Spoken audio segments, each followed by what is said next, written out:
Hello everyone, welcome to Musicality for Dancers. I am Joaquin Arteaga from Tromboranga Salsa Orchestra, and today we are going to talk about the structure of a salsa song.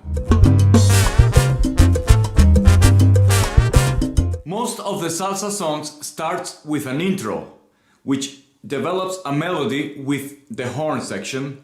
We're going to take the example of Palo pa la Campana from Tromboranga. The intro in Palo pa la Campana starts with a melody played by the horn section, the trombones. After the intro, we jump into the verse of a song, where the singer starts telling you the story. Sometimes between the intro and the verse, we do a bridge. A bridge is a musical change between the intro and the verse, or inside the verse, or between the verse and the montuno that we use. We normally change the rhythm or change the harmony just to give it a bit of a flow and also breathe. So we introduce what is coming next. For example, in Palo pa la Campana, we play a rhythm called orisa. You can hear it here.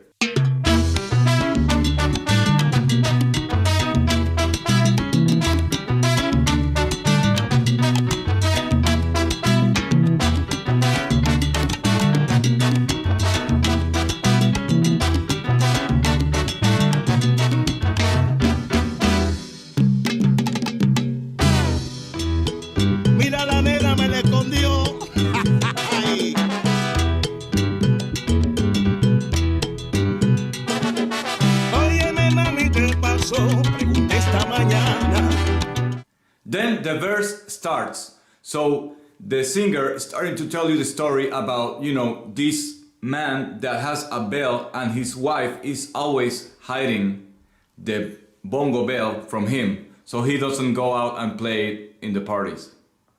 In Palo pa la Campana, if you check it out, we have a little bridge before the verse starts, and then in the middle of the verse, we again play the same bridge to let it breathe. And then when the verse is finished, we also have a little bridge where the chorus is gonna start to play the montuno. Óyeme mami, ¿qué pasó? Pregunté esta mañana. Óyeme mami, ¿qué pasó? ¿Dónde está mi campana? Y anoche me fui de rumba y la dejé bajo la cama.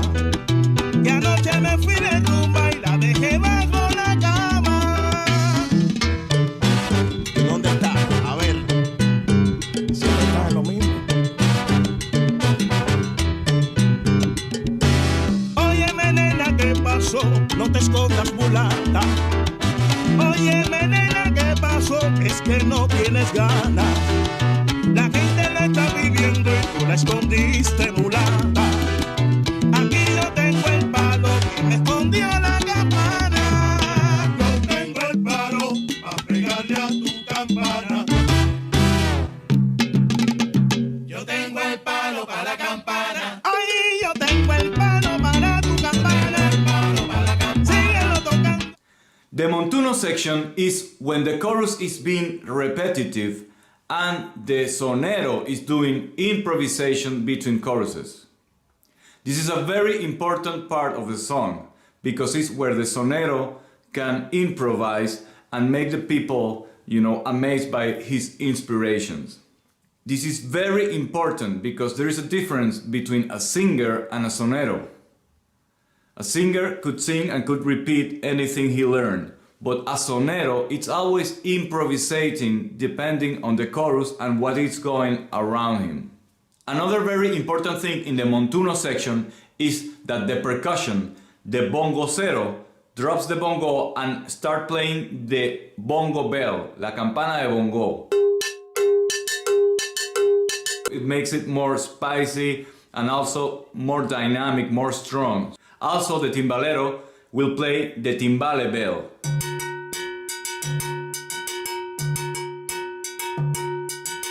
So we have the bongocero playing the bongo bell, the timbalero playing the timbale bell, and the conga player will be playing conga and tumbadora.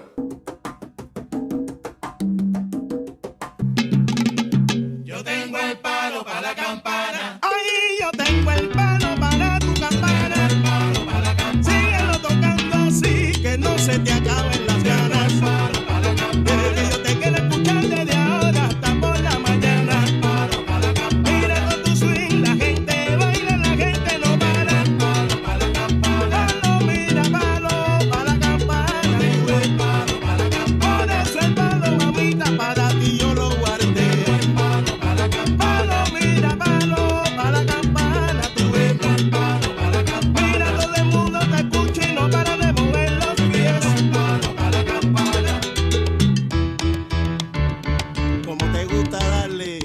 Note, very important, we Latin people use sometimes the same word for different things.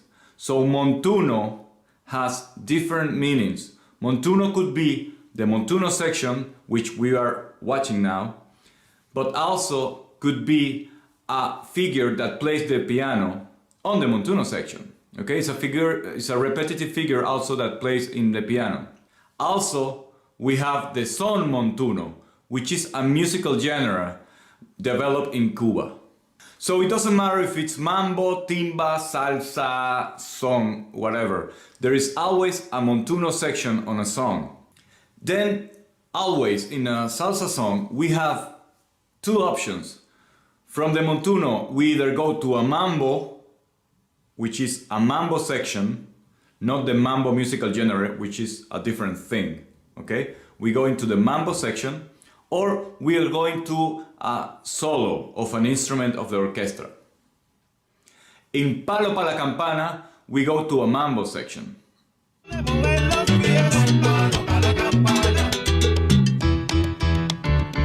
Como te gusta darle a la campana. El palo. Abusadora.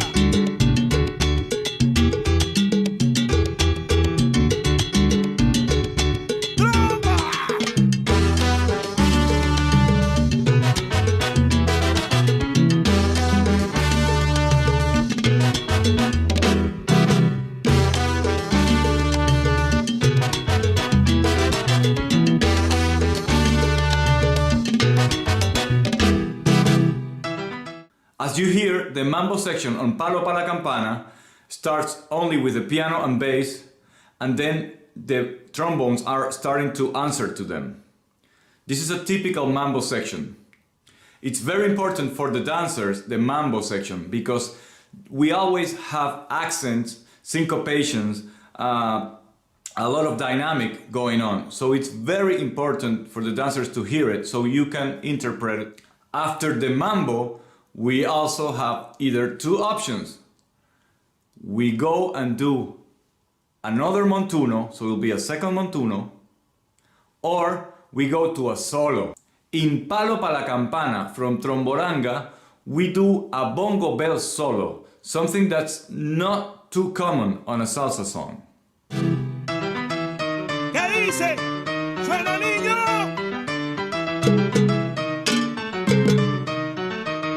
Ahí nada más. Suena, suena, suena, suena.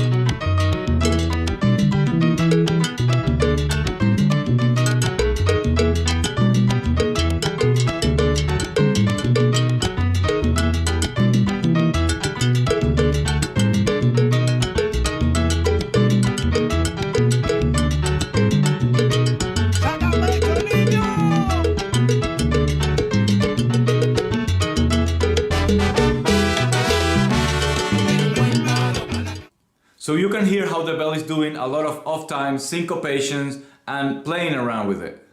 Then after the solo, again, we either jump to a mambo section or to a montuno. In the case of Palo pa la Campana, we go to a mambo section. But this mambo section has the point that we are doing chorus on top of the mambo.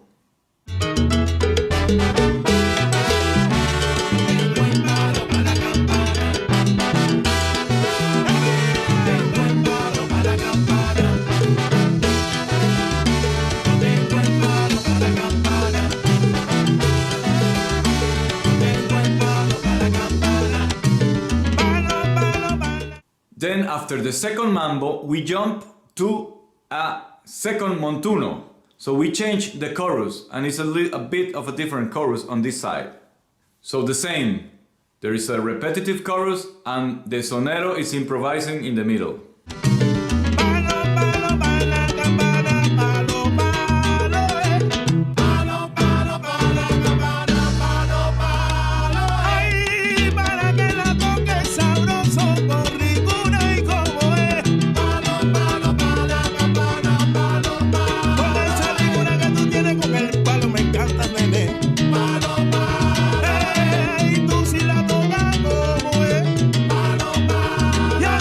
Le gusta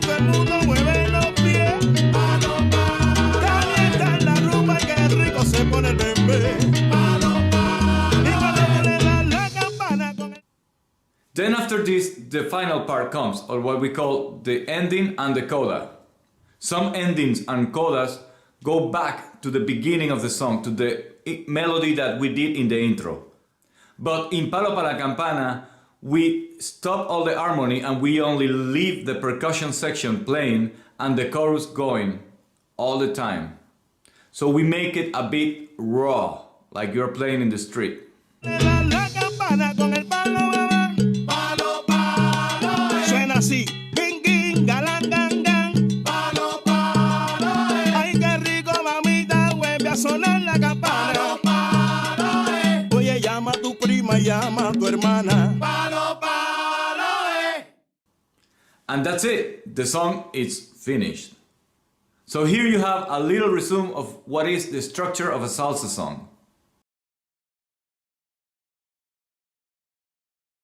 Okay, thank you all for watching. Please subscribe to my YouTube channel, to my Instagram and to Facebook.